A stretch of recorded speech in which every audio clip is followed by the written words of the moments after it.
This is Scratch Your Own Itch, the one show that delivers the conversations that we're afraid to share, but need to. This show is all about creating a life worth living. I'm Logan Tyler Nelson, and I'm your host. So, you're going to hear conversations with creators and entrepreneurs talk about what they do, their current and past traumas, how they became who they are, and what they are truly curious about. This is the show where we talk about the things we think about a lot, but need to talk about more. Please take note that this show is not a substitute for actually creating a life worth living, because this show will stir your beliefs, make you question what it means to create a life worth living. So my promise to you is to always give you one question to answer for yourself today, to start turning your dreams into a reality.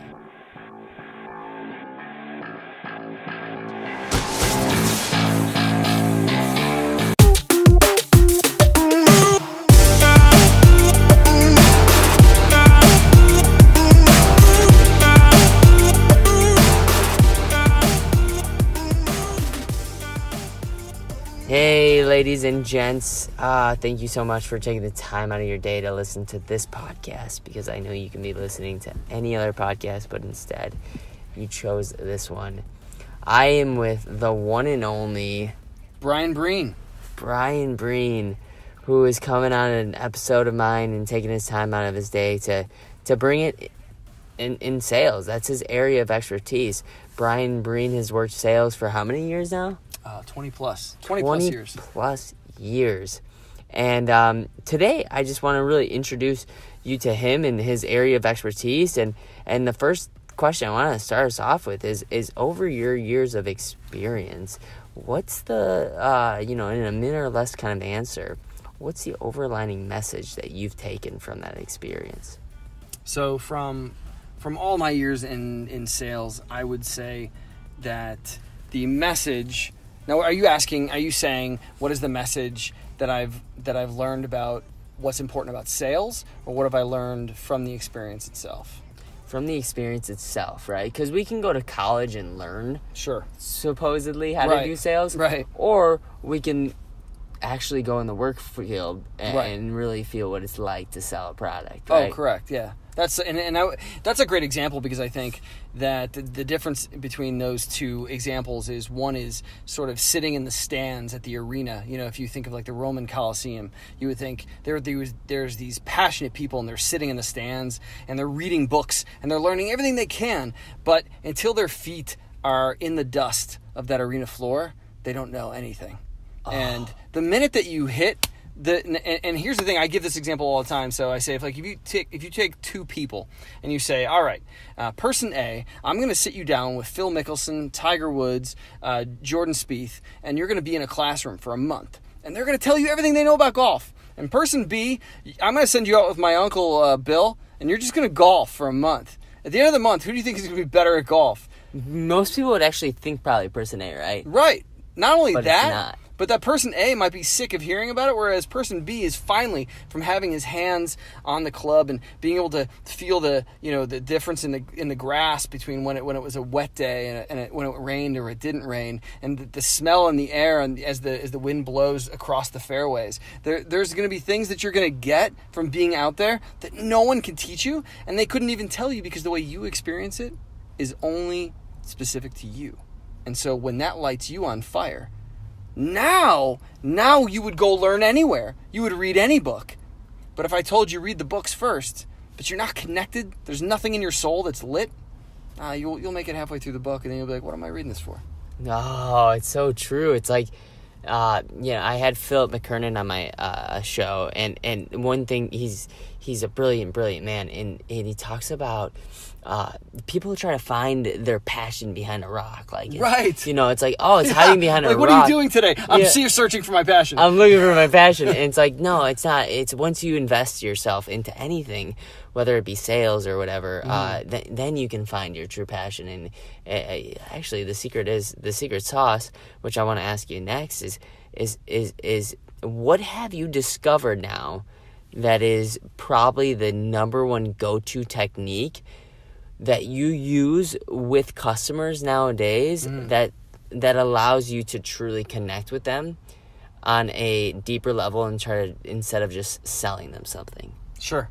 And I'm going to answer that, but I have to say something, because the visual you just gave me on the passion thing, and we're sitting right now in downtown Chicago, and it's so funny, this idea of like chasing down your passion, but people are sort of sitting at home on their couch and they're looking at a computer, and passion is like, imagine it's like this furry little animal, and it lives out in the world, and as long as you are hiding away, you'll never find it. Actually, the passion has to find you, and it has to tackle you. So the only way that you ever actually meet your passion is when you are out in the world and you are finally in the right place doing the right thing, and it blindsides you. And then you wake up and go, oh my God, that felt amazing. I don't even know how I got here. I can't wait till I continue with this. Like, that's how the passion occurs, I think. I think that's a children's book. We should probably look at it right now. Let's look it up. But to your point about sales and connecting with people. So for me, going into sales, my experience of going into sales from the get-go, because I had to pay bills, because I had, rent and other things to pay, and I swore up and down I would never be in the business world.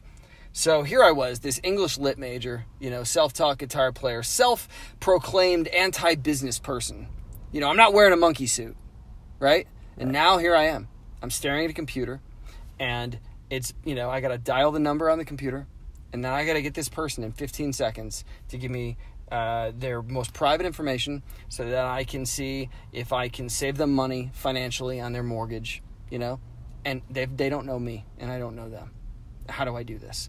So first of all, I want to tell you that I was so mentally ill, I started to become physically ill. For 6 months, I got sick before work every day because I had this idea of what sales was.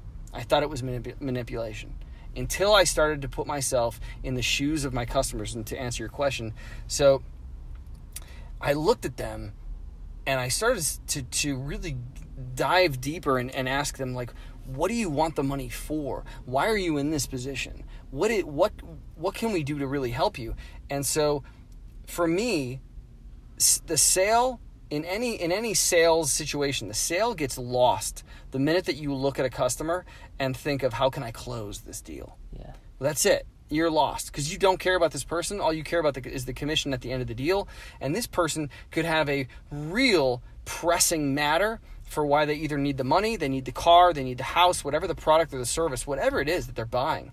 If you see them as a close, you've ruined the experience. And not only have you ruined it, but you've poisoned them going forward. And this is why people think, there is a stigma sometimes about salespeople, because there's a certain group of salespeople that for a long time have been motivated to hunt the close. And so what I teach and what I coach and what I've learned is, if you want to be great at sales, but also really love what you do, when somebody says to me, you're a salesperson, yes, I am. I love it. Like, you're not supposed to love it. You're supposed to hate it because you're a manipulator. You liar, you snake oil salesperson. No, that's not what I do. What I do is I help you overcome all the doubts and the fears that are standing between you and the thing that's going to make your life better. You know it's going to make your life better, and I do. But I'm not here to pull the trigger for you. I'm here to help you to take you by the hand and to educate you so thoroughly and to build so much trust that you want to buy. And that's the thing, and I know this is cliche. People don't want to be sold, they want to buy. And so what I've learned is that you have to introduce, there's this cliche saying, like, you have to introduce the elephant in the room. The elephant in the room is that I am a salesperson and that I get paid to sell. I get paid when people buy. But what I want you to know, Mr. Customer, is that doesn't mean that today my only interest is getting you to buy. I'm so good at my job and I educate so thoroughly and so passionately that enough people who see this as a solution will buy, and therefore I will be paid. But it doesn't mean you have to buy. What I want you to know is I want you to be so thoroughly educated that your yes or your no is a passionate, clear, educated yes or no. That's what I want. You sound like someone that really knows what they're talking about. Like, that was beautifully said, man. Like, oh gosh, like, my head's racing because I want to, like, go on another 20 minutes about that right there. But I think the overlining thing from what I heard is is really, gosh, like, you have to know what your duty is as a salesman. And he just gave it to you. And this doesn't just go for a title of salesman. This goes for entrepreneurship overall. If you have a business, you're in sales. I mean, you are if you're the CEO or the founder of your company and you don't have revenue coming in, you're not going to be sustainable. So I have to ask you then, what do you think just in the next 30 seconds or less, what do you think the number one best business advice is that you've ever received?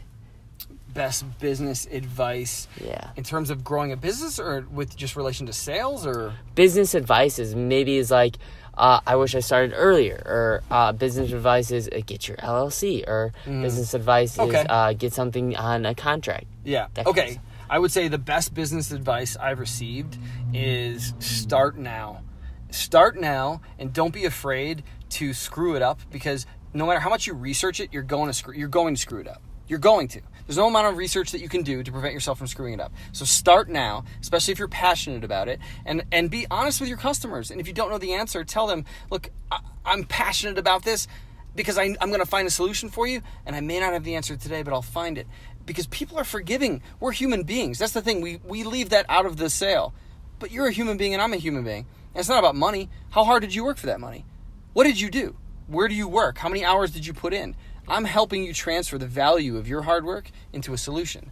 And so I would just say start now. And that's the best advice that I'm giving myself right now, which is, Bryan, you have this mission. You're super passionate. Start now, because every second that I don't start is another person who doesn't get helped. Right. Oh, my God. And, we talked about passion. We kind of bash-talked it earlier, like in the very beginning of the interview. But I think a replacement word for passion is just you're highly interested, and you'll be highly regretful if you don't actually start this thing that you keep thinking about. There's a great quote out there: if it is something that you continue to think about every single day, and you keep ignoring it, it stifles you, and you now have to live with that stifling. And so, and it takes energy to keep it down. If it takes energy to hold something back, I would actually, instead of passion, I would use the word belief. Ooh, I like that.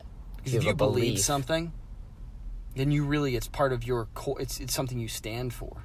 So that's huge. What's one of your favorite quotes and why? Done. Got it. I will have this tattooed on me one day. It is from the book Man's Search for Meaning by Viktor Frankl, which is a must read. And the quote is, "What is to give light must endure burning."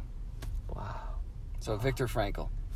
Wow, that's huge. That's huge. I think that quote can mean a lot of things to a lot of people. But for me, the reason I love that quote is because it reminds me, if I want to reach to new heights, if I want to shine, if I want to expand and grow and really rise up, I must endure burning. Which is to say, like, I must suffer, I must sacrifice, I must go through pain in the interest of my cause, in the direction of my cause. So, it is. I imagine a candle, but you think, like, a candle gives off light, but it's burning.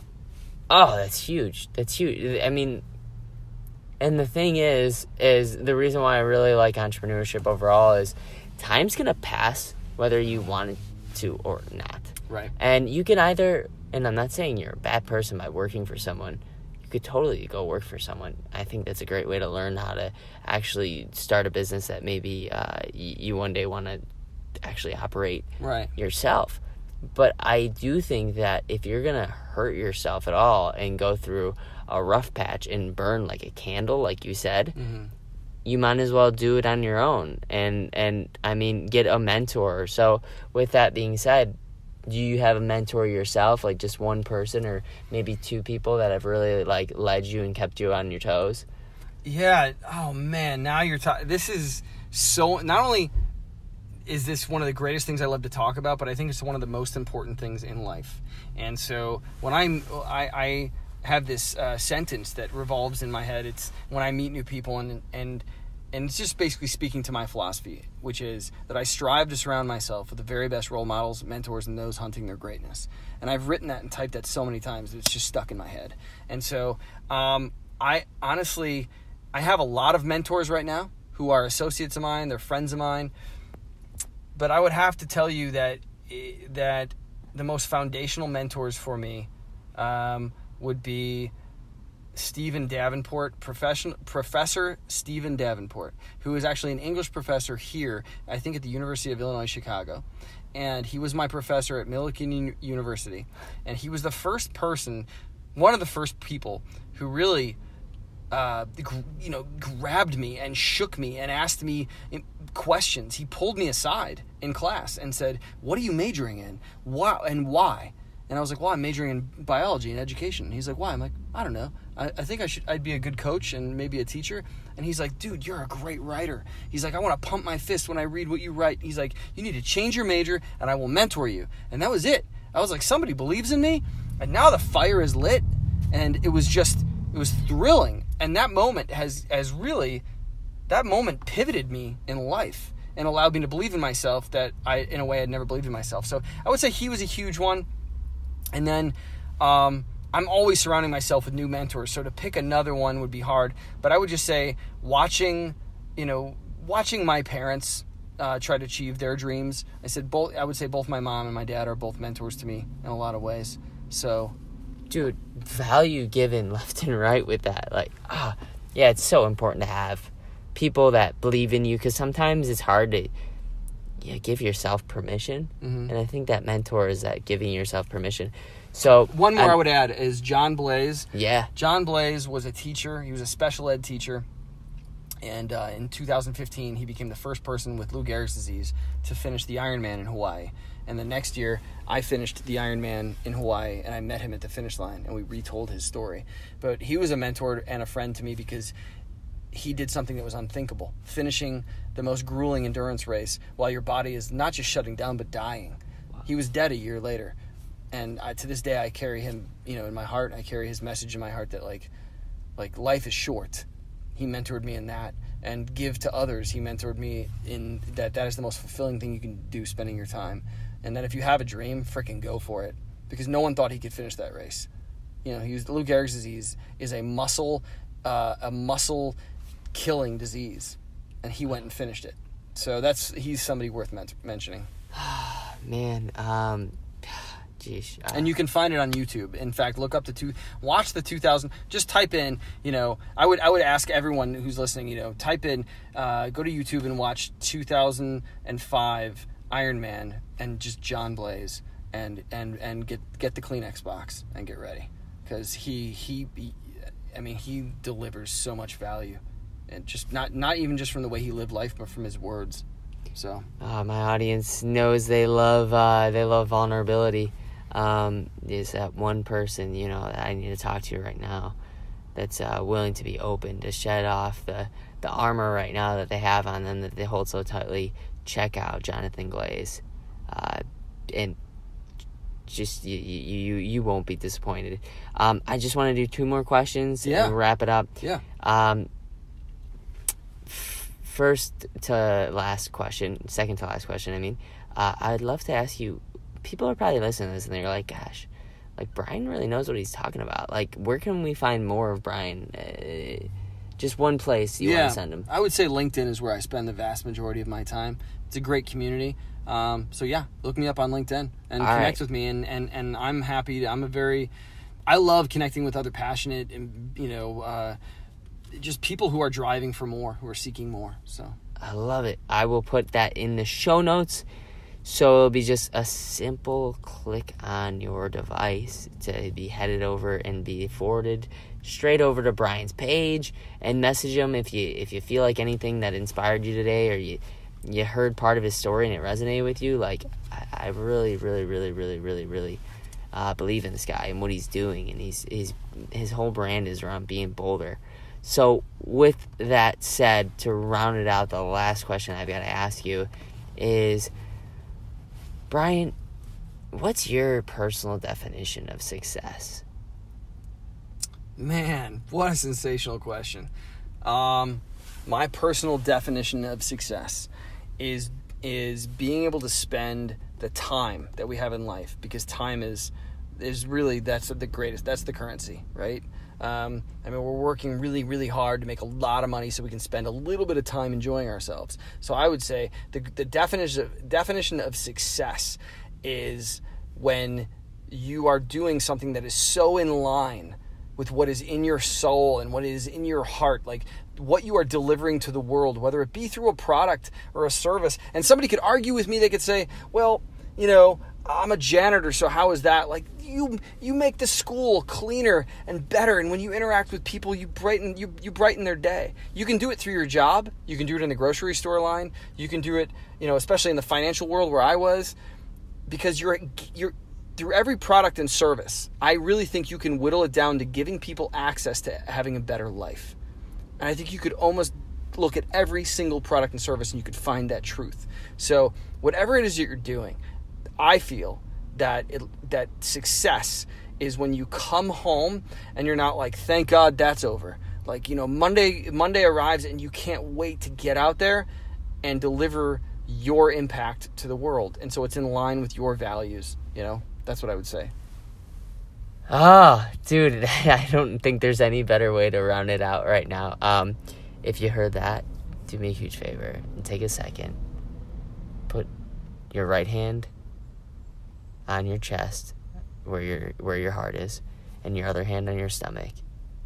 Breathe into it, and on your exhale, ask yourself, if any of this landed true with you, then listen to it and follow it, and don't let it go, and hit the next button, because you don't want to do that. Really breathe it in.